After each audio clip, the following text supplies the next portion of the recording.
Eu saúdo os irmãos com a paz do Senhor. Bem-vindos à sala do banquete.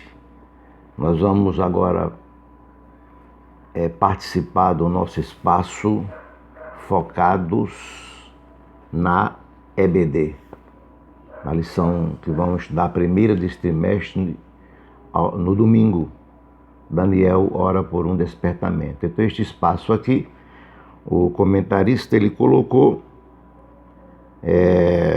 para hoje a comovente oração de Salomão. Está baseada no capítulo 8 de 1 Reis e o versículo 22 ao versículo 61. Lógico que nós não vamos discorrer em todos esses versículos, porque o tempo não dá. Mas observe que a comovente oração de Salomão. Após Salomão ter conseguido a conclusão da construção do templo, Salomão ele vai na contramão de muitos que, quando ele faz uma linda construção, procura exibir o seu nome. Salomão não, ele vai ao altar e não a outro lugar. Porque tudo que fizermos, devemos sempre estarmos diante do altar de Deus. E Salomão, ele não procurou colocar a sua foto, sua imagem, como muitos hoje faz qualquer coisa, o seu nome tem que aparecer, e parece até que são políticos, ou agem como políticos. Porque altar ele fala de adoração, ele fala de reverência ao Deus triuno, que é digno de toda a honra e toda a glória para sempre. Então, Salomão dirige-se ao altar. Veja que ele não foi sozinho. Ele convocou o povo, ele foi diante de toda a congregação. Ele não quis apenas chegar sozinho. Nem tampouco ele se envaideceu, dizendo: veja o que eu fiz, a obra que eu fiz, o templo que eu construí. Absolutamente não. No versículo 22 nós observamos que ele chega lá diante da congregação e ele estende suas mãos para os céus, no reconhecimento da sua incapacidade. Ele já tinha, a arca já estava colocada num determinado local apropriado, que era o desejo de seu pai, o rei Davi. E este local, essa atitude foi assim autenticada com a presença de Deus, quando a nuvem encheu o templo. Então, tudo que fizermos, precisamos da aprovação do Senhor. E Salomão ali, ele engrandece o Deus de Israel, como no versículo 15 ao 21, ele dá um testemunho maravilhoso, um testemunho vivido, um testemunho de vida, um testemunho pessoal. Ele conta como aconteceu. Ele não colocou o que eu fiz, não, ele começou a contar diante do povo. Ele faz uma oração brilhante de reconhecimento à soberania de Deus. E ele roga a Deus para que as orações feitas naquele lugar fossem ouvidas por Deus. Porque aquele lugar, Salomão entendia que era um lugar exclusivo para fiéis adoradores que pudessem pedir perdão e súplica, e não ser um palco de atração, de encontro de tantas e tantas coisas, ou um lugar onde houvesse comércio. Hoje é tradicional chegar nas igrejas, ter comércio, bazares. Não tem a aprovação de Deus, é coisa de homens.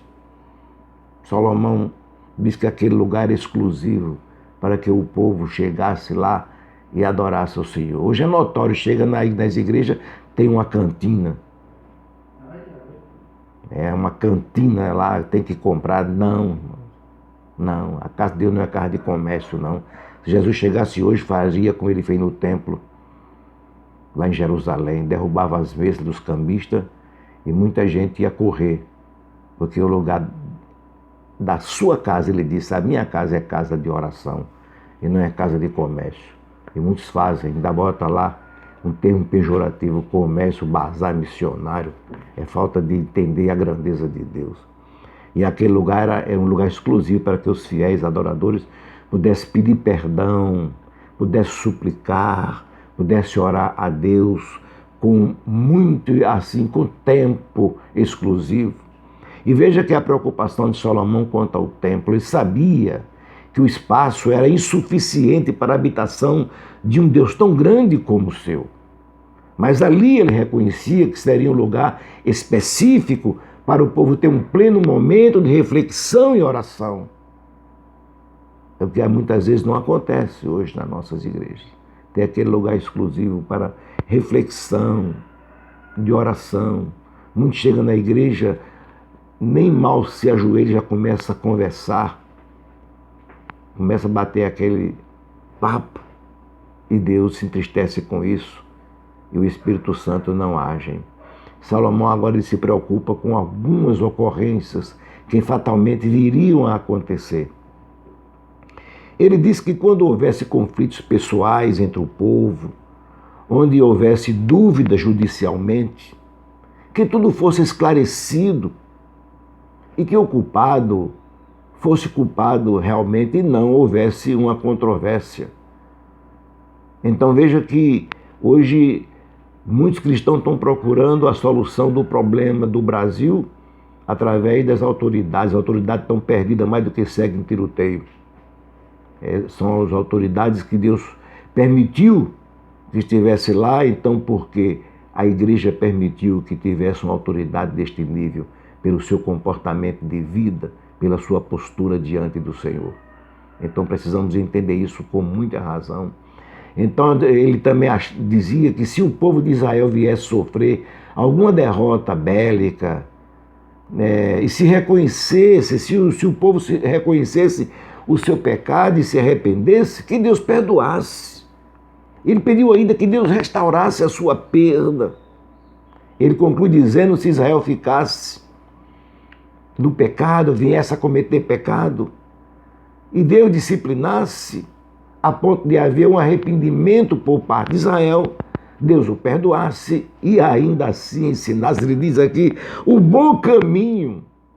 Mas Deus já ensinou, mas que Deus voltasse a ensinar o bom caminho. Ele também falou, se houvesse uma procura voluntária de perdão por parte de Israel, Deus o perdoasse e agisse em seu favor. Veja a preocupação. E ainda, que coisa maravilhosa, Salomão se preocupou com os estrangeiros, que os estrangeiros que viessem de fora. Ele não era ali fechar as portas, exclusivismo, não tinha bandeira. A bandeira ali era a bandeira de Jeová, de Cristo, o nosso Deus, o Todo-Poderoso. Que eles viessem e tivessem os mesmos privilégios de ter as suas orações respondidas como o povo de Israel. Já era visão ampla na verdadeira igreja, na conquista dos gentios para formar a igreja de Cristo, porque Israel haveria, como aconteceu, de se apostatar da verdadeira fé. Então ainda Salomão lhe roga para que Deus os acolhesse. Se porventura Israel viesse sofrer alguma catástrofe, Deus os acolhesse, Deus abraçasse. Aí quando ele concluiu tudo isso, ele dedicou o templo a Deus. Que nós possamos seguir este modelo, que tudo que fizermos seja para o Senhor. Que possamos voltar aos princípios éticos e cristãos. E deixar que o nome que deve aparecer é o nome de Jesus, que este deve ser para sempre estampado em cada vida e em cada ocasião. Que as nossas igrejas não sejam apenas um ponto de encontro ou de desabafo ou de comércio, mas que seja um lugar exclusivo de adoração ao Senhor. Senhor, esta é a missão da igreja. Que Deus abençoe a você, a sua família, e que nós possamos vencer, que nós possamos chegar lá. E se Deus permitir, domingo estaremos estudando a nossa primeira lição, Daniel ora por um despertamento, que eu e você possa ser despertado para fazer a obra de Deus conforme Ele quer. Um abraço e a paz do Senhor.